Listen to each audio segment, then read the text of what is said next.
오늘의 사연을 시작하겠습니다. 올라오는 사연을 챙겨 듣고 있는 29살 남자입니다. 따로 하는 일은 없고 아르바이트 하면서 먹고 살고 있습니다. 작년에 형수님과 있었던 일입니다. 저는 제 주변 동기들이나 친구들보다 조금 더 빠르게 대학을 졸업하게 되었습니다. 취직을 바로 준비했으면 더 할 나위 없이 좋았겠지만 졸업을 일찍 한 게 뭐라고 그렇게 여유를 부렸는지 취직 준비보다 조금 더 청춘을 즐기는 생각에 취직을 위해 더 해야 하는 공부를 안 하고 놀기 시작했어요. 토끼와 거북이의 일화가 생각이 나네요. 지금은 뭐하러 그렇게 헛된 시간을 보냈는지 후회가 되지만 이미 후회를 시작했을 때는 때가 늦은 상황이었어요. 시간은 야속하게도 빠르게 지나가기만 했습니다. 결국 저는 별다른 수학도 없이 본가로 돌아가야만 했습니다. 저희 집이 큰 집은 아닌데 대신에 다른 의미로 큰 집이었습니다. 말 그대로 집이 제일 컸거든요. 덕분에 친척들이 전부 모이기 쉽다는 이유 하나만으로 제사를 저희 집에서 지내고 명절이나 무슨 날마다 저희 집에 모였습니다. 세뱃돈을 받기 위해 내려간 본가에서 처음으로 가족이 아닌 사람이 한 명 섞여 있었어요. 사촌형이 있었는데 결혼을 할 것 같다고 가족들에게 인사를 시키려 예비 형수님을 데리고 왔던 거예요. 저는 형수님을 처음 보자마자 속으로 와고 탄성을 내질렀습니다. 요즘 잘 나가서 예능에도 많이 나오는 연예인, 누구를 완전히 그대로 빼다 박은 외모를 가지고 있었기 때문이에요.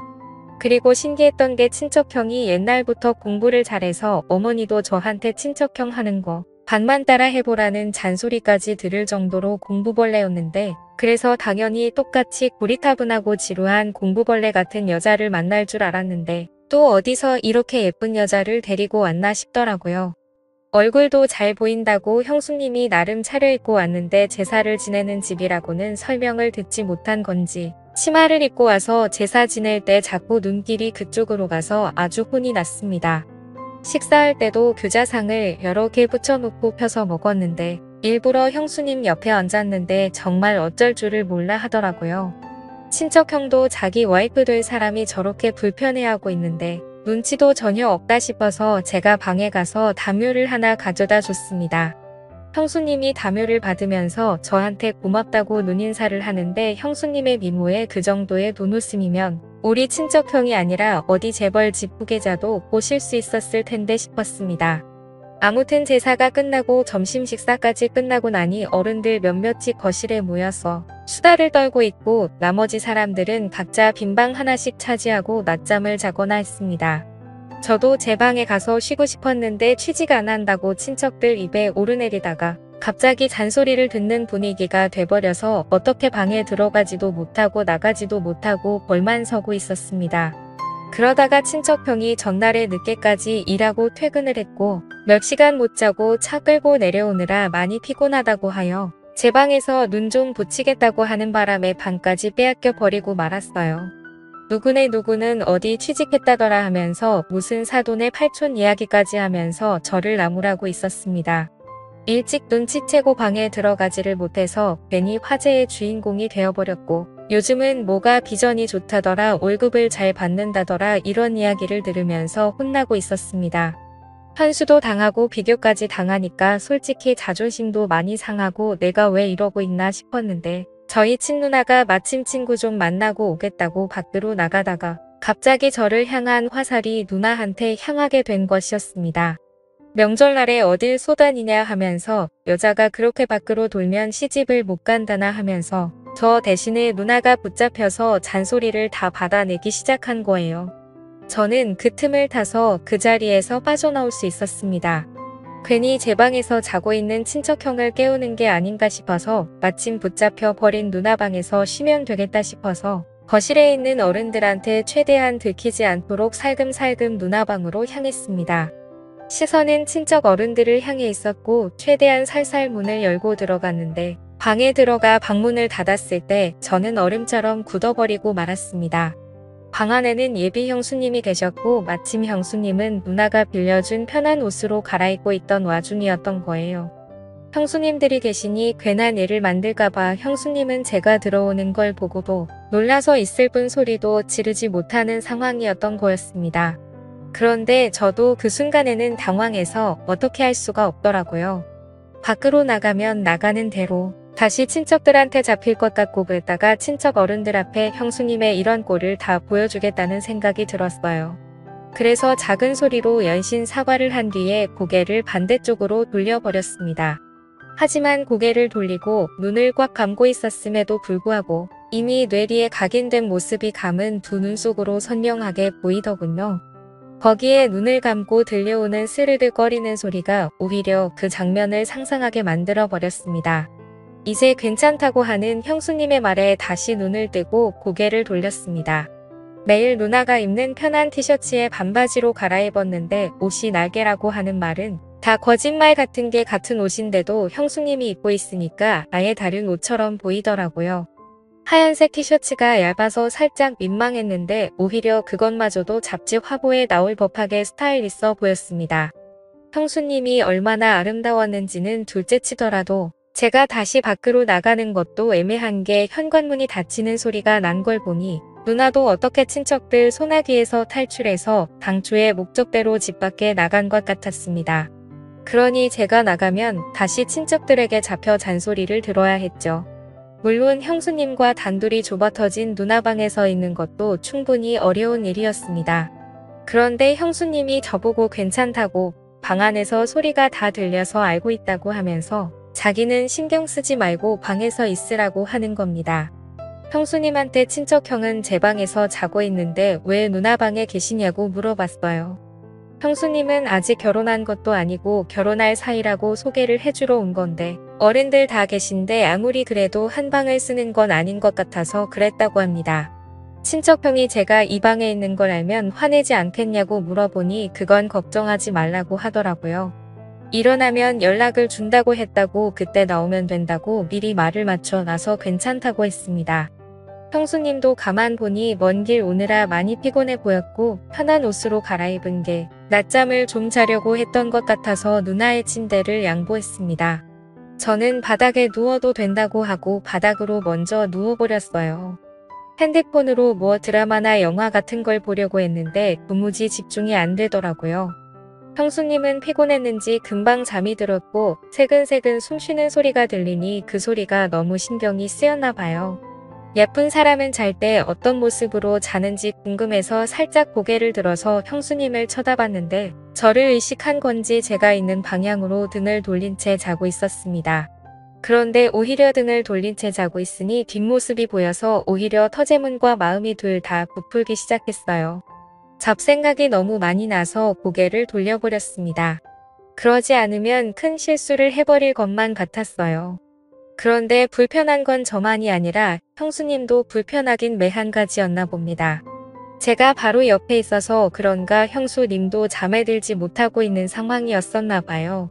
이번엔 제가 형수님이 있는 반대쪽으로 등을 돌리고 누워 있어서 형수님이 일어나 있는지 몰랐는데 형수님이 언젠가부터 제 쪽으로 방향을 틀어서 제가 뭘 하고 있는지 봤는가 봐요. 저는 핸드폰을 만지작대면서 영화 하나를 보려고 준비를 하고 있었는데 형수님이 제가 보는 영화를 보고는 그 영화 자기가 좋아하는 영화라면서 아는 척을 하면서 먼저 말을 걸어왔습니다. 피곤하신데 안 주무시냐 물었더니 괜히 저를 배려해준다고 저 때문에 못 자겠다고는 말을 하지 않았고 그냥 서울로 다시 올라가는 길에 차 안에서 자면 될 것 같다고 하면서 아무리 그래도 어른들이 다 계시고 그런데 편하게 잠들 수 없을 것 같다고 말을 하더라고요.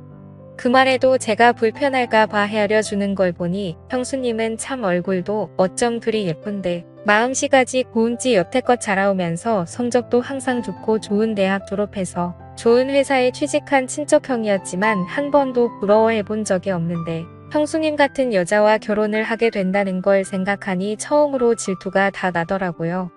아무튼 형수님이 잠을 못 이루고 있는 것 같으니 형수님한테 그러면 영화나 같이 보시겠냐고 물어봤습니다. 누나 방에 컴퓨터가 한 대 있는데 핸드폰을 거기에 연결하면 그나마 조금 큰 화면으로 같이 볼 수 있겠다 싶었거든요. 형수님도 흔쾌히 그러겠다고 했고요. 그렇게 주섬주섬 영화를 보기 위해 세팅을 하고 있는데 앞불사 가장 중요한 게 없더군요.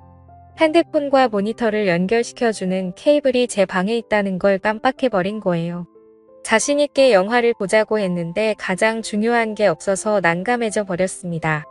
형수님한테 죄송하다고 케이블이 없어서 영화를 같이 못 보겠다고 말을 하는데 형수님이 케이블 이거 말하는 거냐고 하면서 형수님의 가방에서 제가 필요한 케이블을 딱 꺼내더군요.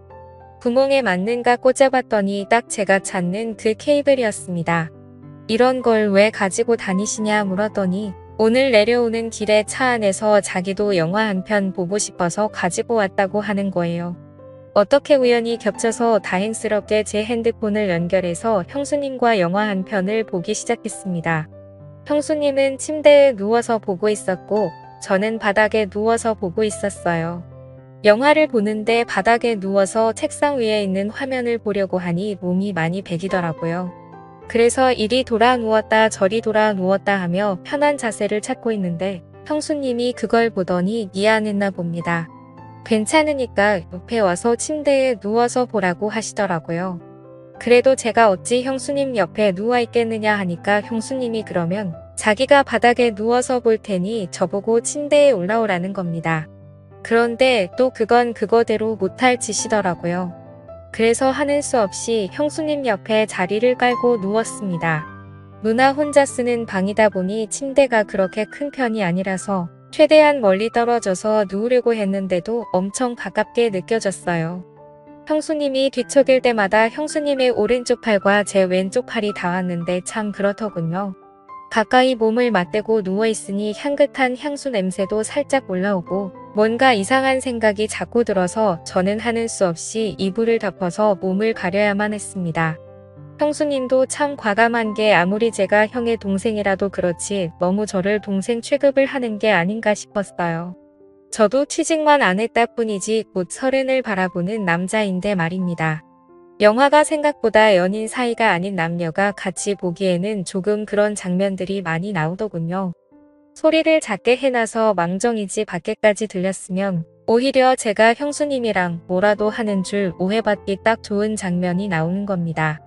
아무리 형수님이 대범해도 그렇지 그 장면이 나올 때만큼은 고개를 돌리고 있더라고요.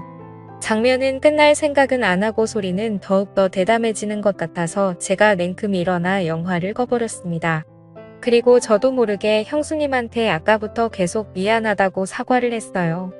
형수님도 영화가 꺼지고 나니 괜찮아졌는지 아니라고 방을 뺏어간 오빠가 잘못한 거지 제가 잘못한 거 아무것도 없다고 하고 살짝 웃는데 가지런하고 새하얀 이빨이 보이는데 정말 안 이쁜 곳이 하나도 없는 사람이었습니다. 이쯤 되니까 형으로부터 형수님에게 연락이 왔습니다. 자기 이제 일어났으니 형수님도 준비하고 나오라고요. 다행스럽게도 친척형이 방 안으로 형수님을 데리러 오지 않는 바람에 단둘이 방 안에 같이 있던 건 들키지 않았습니다. 다만 형수님이 방에서 먼저 나가야 하는 상황에서 빌려 입었던 누나 옷에서 형수님이 원래 입고 있던 옷으로 갈아입어야 하는 상황이 발생한 거예요. 또다시 저는 고개를 돌리고 눈을 감고 있었지만 정말 코앞에서 갈아입는 소리가 들리는데 차라리 보고 있는 게 더 괜찮겠다 싶을 정도로 그 장면이 상상이 돼서 아주 말 그대로 죽는 줄 알았습니다. 아무튼 그렇게 자연스럽게 형수님은 누나 방에서 나가고 저도 한참 있다가 방에서 나왔습니다. 아무한테도 들키지 않았으니 둘이서 방에서 보낸 몇 시간은 둘만의 비밀이 되어버린 셈이죠. 그 덕분에 형수님하고 저녁 식사하면서 대화도 많이 나누고 친해져서 서로 전화번호도 교환하게 되었습니다. 제가 서울로 취직을 목표로 하고 있기 때문에 서울에 올라가게 되면 신세 좀 지겠다고 능청스럽게 이야기하면서요. 형수님도 언제든지 도와줄 테니 부담 갖지 말라고 하면서 하루빨리 서울로 올라오라고 하더라고요.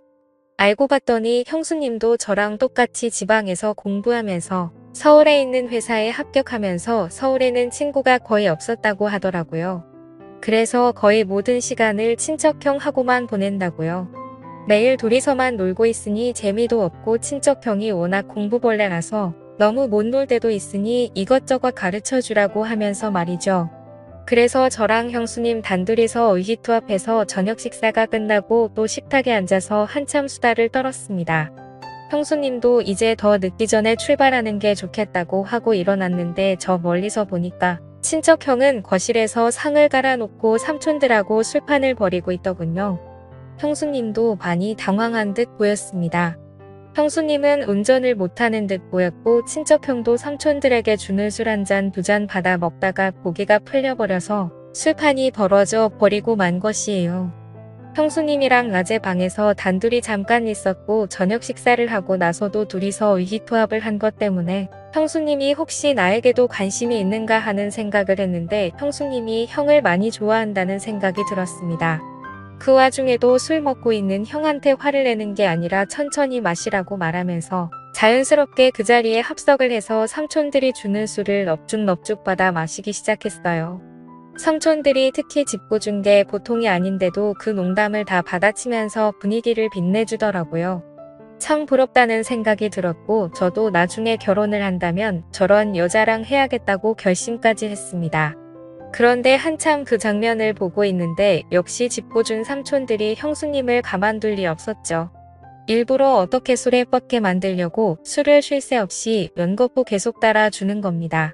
친척형은 많이 마신 것 같아 보이지는 않았는데 벌써 옆에서 뻗어버려 있었고 형수님 혼자서 삼촌들을 상대해야만 했습니다. 그래서 제가 형수님을 도와주려고 옆으로 가서 형수님한테 집중되는 술을 같이 비우기 시작했어요.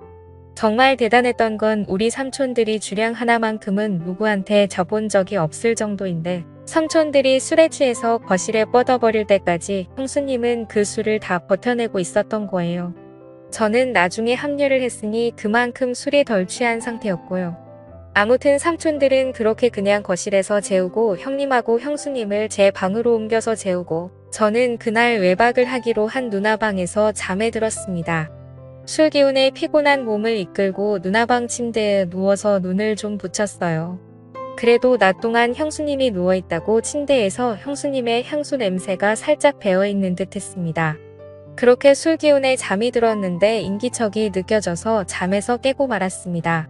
뭔가 싶어서 숨을 죽이고 있었는데 몇 개 느껴졌던 형수님의 향수 냄새가 강하게 나는 겁니다. 고개를 돌리니 제 옆에 형수님이 누워 있었어요.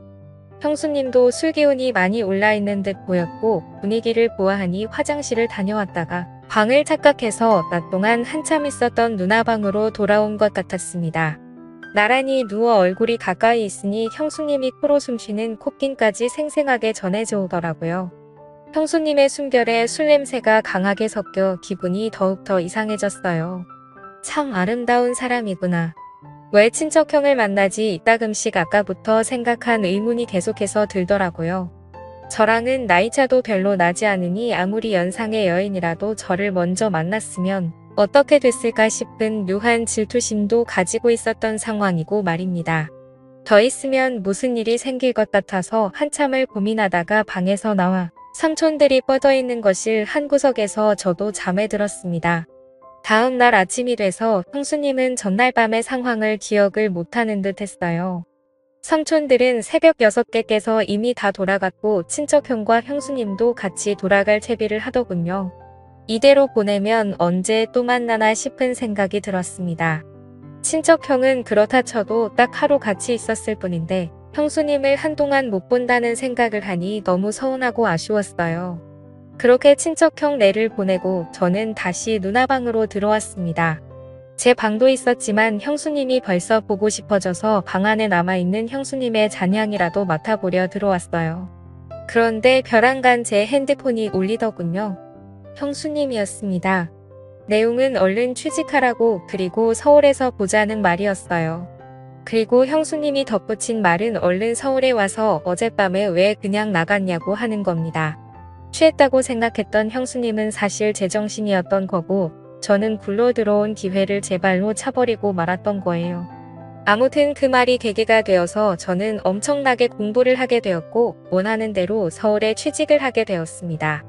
마침 회사도 형수님 내 신혼집과 가까워서 친척형이 출장을 간 날에는 형수님과 둘이서 서로의 마음을 확인하고 연인처럼 함께 시간을 보냈어요. 아직도 가족들에게는 비밀로 하고 형수님과는 종종 만나고 있습니다. 꼬리가 길면 밟힌다는 말이 있는데 들킬 땐 들키더라도 저는 이 관계를 쉽게 끊고 싶지는 않네요.